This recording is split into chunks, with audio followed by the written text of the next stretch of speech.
Hi, this is Ruth Theresa with One Inspiring Woman, and today, October 1st, is National Body Language Day.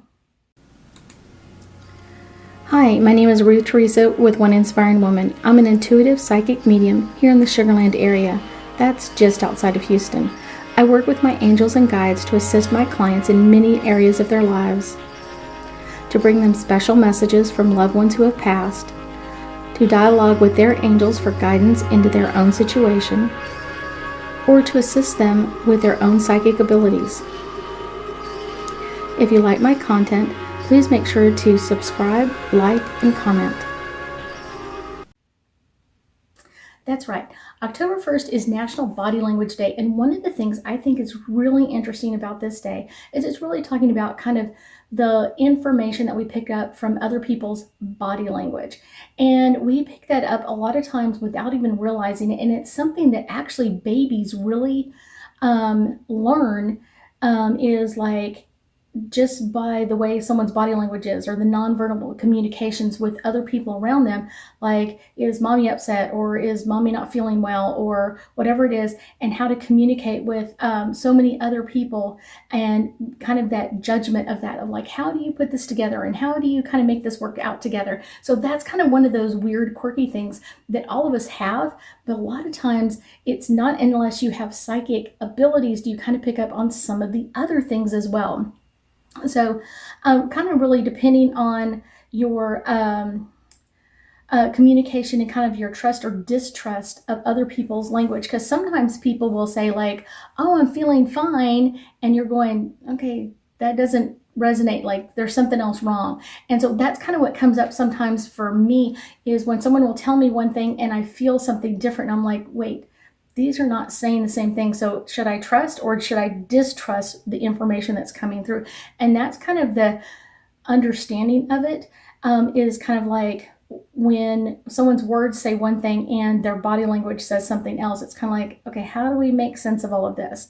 Body language can also be a form of survival. And I know all of us can pick out movies that we have seen where military people will, do different signs to each other and all this kind of stuff. And it's always interesting of kind of like how they're communicating with each other, but it's really a kind of almost a known language. It's kind of like they're telling us with their hand signals what they want us to do or what they want us to take care of. And so that's kind of like a body language kind of thing, but it's not necessarily, it's a body language, but it's not one that everybody else is kind of like, what are they saying? It's kind of like known, almost like as in baseball. Certain things, certain signs mean things in baseball terminology, but it's really, like I said, it's not necessarily a hidden code. It's just out there. But one of the things that's really interesting is when you have psychic abilities and you're looking at someone's body language, you can see when they don't match, when you have that kind of trust and distrust. Kind of their body language is telling you one thing and their physical words, their words that you're hearing coming out of their mouths are not matching up. That's when you kind of go, wait. I will get this a lot when someone is lying to me. And I'll feel that kind of like, what you're saying does not resonate with the energy that you're giving me. So it's kind of like, okay, this doesn't make a whole lot of sense, or it doesn't make sense to me in this manner. Body language is something that we deal with all the time, and I think that's the most important thing to really understand, is it's a communication all on its own. It's a communication between people, and a lot of times being clairsensitive, you can pick up on these like little signs from different people. And I think one of the interesting parts though is, as a child, I would tell people about it like, that doesn't sound right, or it sounds like you're lying, or something like that, or that doesn't seem right. As an adult, I've been kind of trained over years.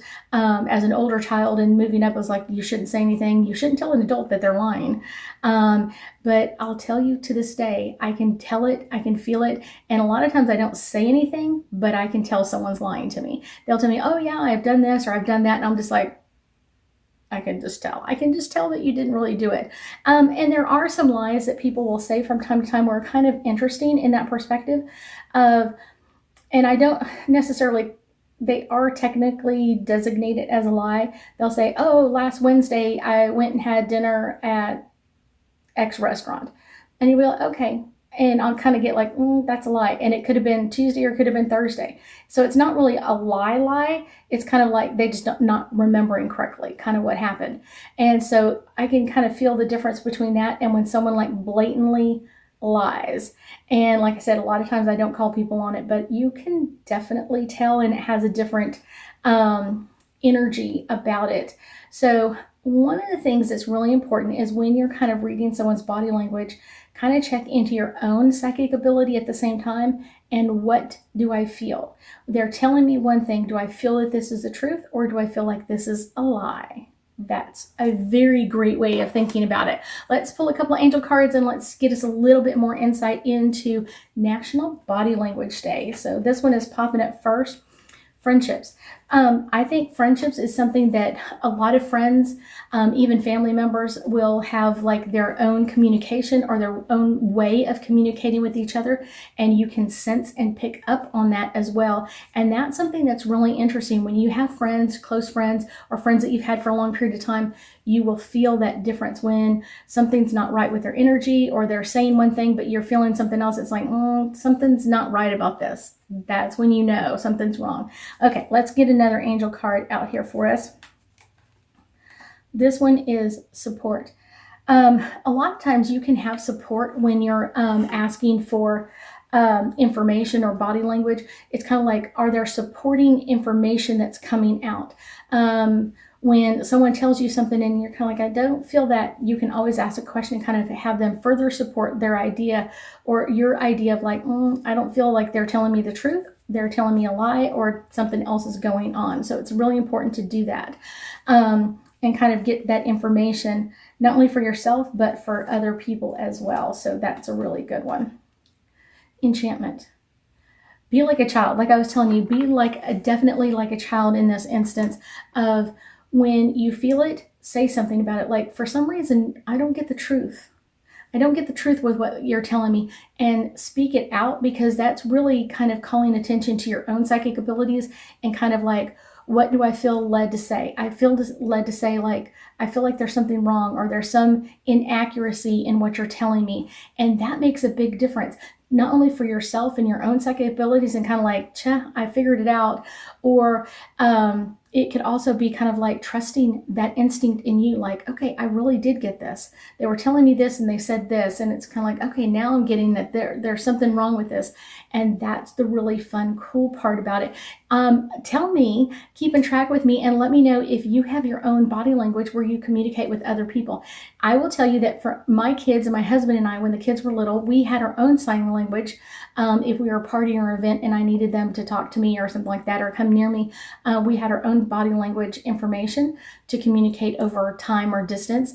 And so that's kind of like a really interesting thing. So if you have that in your family, make sure you let me know about it, or give me one of those words. Tell me what one of those words were, and let me know what communication you had, what body language communication you had with the other people around you. I think that's really, really cool. I thank you so much for joining me today, and I know that we'll be talking again soon.